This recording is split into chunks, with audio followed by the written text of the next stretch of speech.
Bonjour et bienvenue dans Business Africa, je suis Ronald Kato.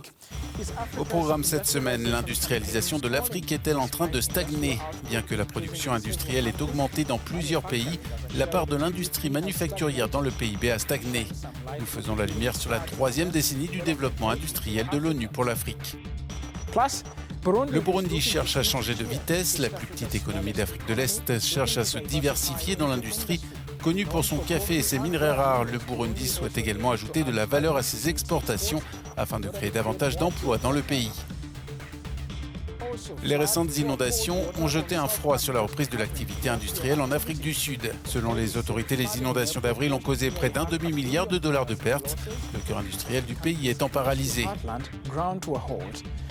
Restez avec nous pour plus de détails. Merci de nous rejoindre. Presque tous les pays africains placent l'industrialisation au centre de leurs plans de développement nationaux. Mais l'Afrique reste la région la moins industrialisée du monde. Seule l'Afrique du Sud se classe dans la catégorie des pays industrialisés. Les Nations Unies ont déclaré la période 2016-2025 troisième décennie du développement industriel de l'Afrique. Mais avec la pandémie, la récession et la guerre en Ukraine, il est à craindre que la fenêtre d'opportunité pour l'Afrique de devenir un centre manufacturier se referme rapidement. Malgré les efforts déployés par les pays au fil des ans pour s'industrialiser, la contribution de l'Afrique à l'industrie manufacturière mondiale reste minime. L'industrie a été présentée comme la clé de la création d'emplois qualifiés, de l'augmentation des recettes d'exportation et du développement durable. Bien qu'il soit doté de ressources naturelles, la plupart des pays africains expédient les matières premières car la fabrication nationale est peu développée.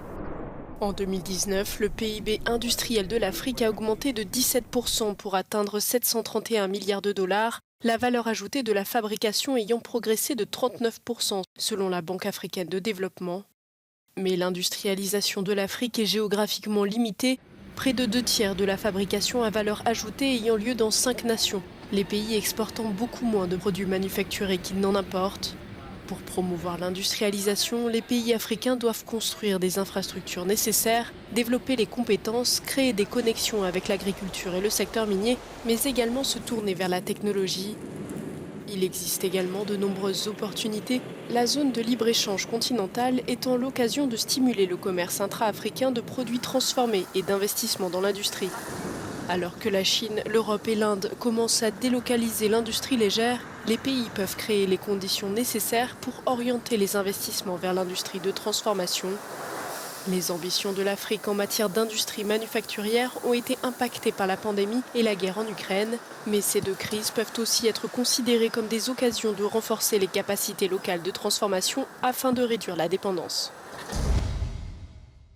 Bernardo Calzadilla Sarmiento est le directeur général en charge de la numérisation, de la technologie et de l'agrobusiness de l'Organisation des Nations Unies pour le développement industriel. Merci monsieur d'être avec nous. Quels sont, selon vous, les défis les plus importants pour l'effort d'industrialisation de l'Afrique? À l'ONUDI, nous le voyons du point de vue de l'intégration des chaînes de valeur mondiales. Jusqu'à présent, l'intégration au marché international a été une voie pour l'industrialisation. Mais ce qui est important pour les pays africains, c'est de se tourner vers l'intérieur, vers l'intramarché. Et c'est là le grand défi. Et ce qui les retient, c'est ce regard constant vers l'étranger et le fait de ne pas voir que ce continent a un grand potentiel. Un grand potentiel s'il intègre ses capacités de production. Il y a des compétences, des gens, il y a des matières premières. Certainement, comme nous l'avons entendu ce matin, l'une des grandes lacunes est l'investissement. En parlant d'intégration, la zone de libre-échange continentale est entrée en vigueur il y a plus d'1 an. Quelles sont les possibilités qui s'offrent aux pays pour renforcer leur capacité de production? Un élément important pour que l'investissement se produise est d'avoir cette institution en place. Et cela peut se produire par le biais de l'intégration régionale. Je crois fermement en ce que l'on appelle le principe de subsidiarité. Tout ne doit pas être vu à partir du niveau pancontinental. Nous avons les différents niveaux sous-régionaux. Mais les pays ont également un rôle à jouer. Et au niveau des pays, Il est très important de créer les conditions en investissant dans les infrastructures, par exemple, dans les zones économiques spéciales. Elles apportent cette possibilité d'investissement dans un secteur donné. Et parmi les secteurs, je crois qu'il y a un énorme potentiel, maintenant que nous assistons à une crise de la sécurité alimentaire, à investir dans l'alimentation, à investir dans le développement agro-industriel afin que le continent puisse assurer sa propre alimentation. Vous mentionnez les zones économiques spéciales. Depuis quelques années, des pays comme l'Éthiopie s'emploient activement à créer des parcs industriels. Est-ce le bon modèle pour faire de l'Afrique un centre manufacturier? L'ONUDI a identifié les parcs industriels et les zones économiques comme l'un des principaux moyens de mise en œuvre de l'ODD 9, le développement industriel inclusif et durable, car il crée l'écosystème nécessaire. Vous réunissez en un seul endroit l'infrastructure, vous développez les compétences, vous fournissez tous les services au parc industriel. C'est très attractif pour un investisseur. Le cas de l'Éthiopie est un très bon exemple. 100 000 emplois directs créés, 400 000 emplois et des emplois indirects créés. C'est très intéressant pour le gouvernement. Le cas de l'Éthiopie est certainement un peu différent. Ils ont certaines conditions, ils ont cette abondance de main-d'œuvre, ils ont leur situation géographique. Nous croyons donc en ce modèle, mais il n'est pas universel. Nous devons nous adapter aux différentes conditions du pays. Qu'en est-il de la technologie de fabrication? Les pays devraient-ils faire du transfert de technologie une condition pour les investisseurs directs étrangers? Je crois fermement que ce n'est pas la bonne façon de faire. Pas de conditionnalité, car l'investissement apportera la technologie si les conditions sont présentes. Nous avons vu la semaine dernière à l'OMC la rénonciation au brevet pour les vaccins Covid. L'Afrique en bénéficiera-t-elle? La plupart des pays n'ont pas les conditions pour le faire. Je pense donc que si vous avez les bonnes conditions pour en bénéficier et pour attirer les investissements, vous ferez automatiquement venir la technologie. Bernardo Calzadilla Sarmiento, merci d'avoir été avec nous. Aujourd'hui, dans son plan de développement appelé Vision 2025, le Burundi vise à construire une économie compétitive et diversifiée. L'agrotransformation et l'ajout de valeur au café, au coton et aux minéraux sont des éléments clés du plan du pays pour passer à l'industrie légère. La semaine de l'industrialisation a pris place dans la capitale burundaise Bujumbura, visant à mettre en évidence les progrès réalisés par le pays dans la promotion de l'industrie et sa compétitivité dans la zone de libre-échange continentale africaine. L'Afrique de l'Est, désireuse de s'industrialiser, incite le secteur privé à investir, notamment dans l'agro-industrie et l'énergie.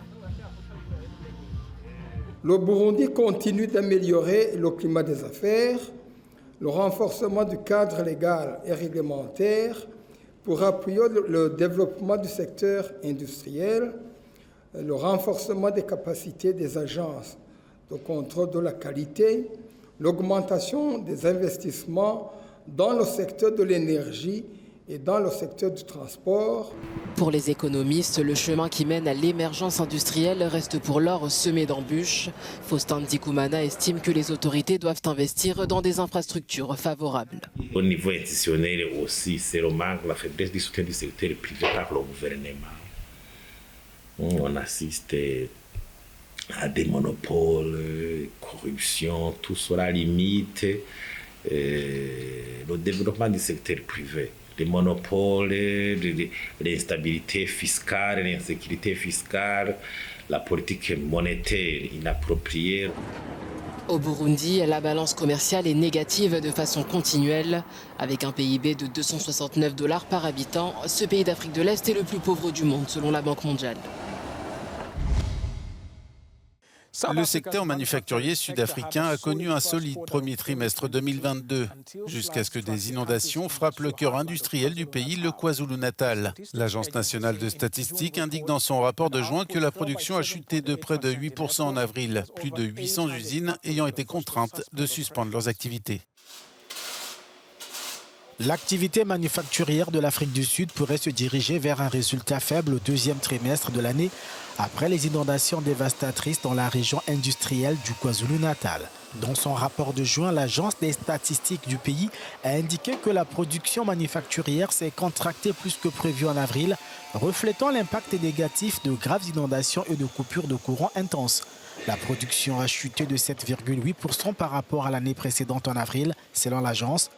Les principales baisses ont été observées dans la production de véhicules à moteur, de pièces et d'accessoires et d'autres équipements de transport. Une usine Toyota a été contrainte de fermer temporairement ses portes en raison d'inondations. L'industrie manufacturière sud-africaine avait connu un premier trimestre remarquable, soutenu par la levée des restrictions liées à la pandémie. Les inondations, qui ont également tué au moins 400 personnes, ont perturbé les opérations du port de Durban, le plus fréquenté d'Afrique subsaharienne.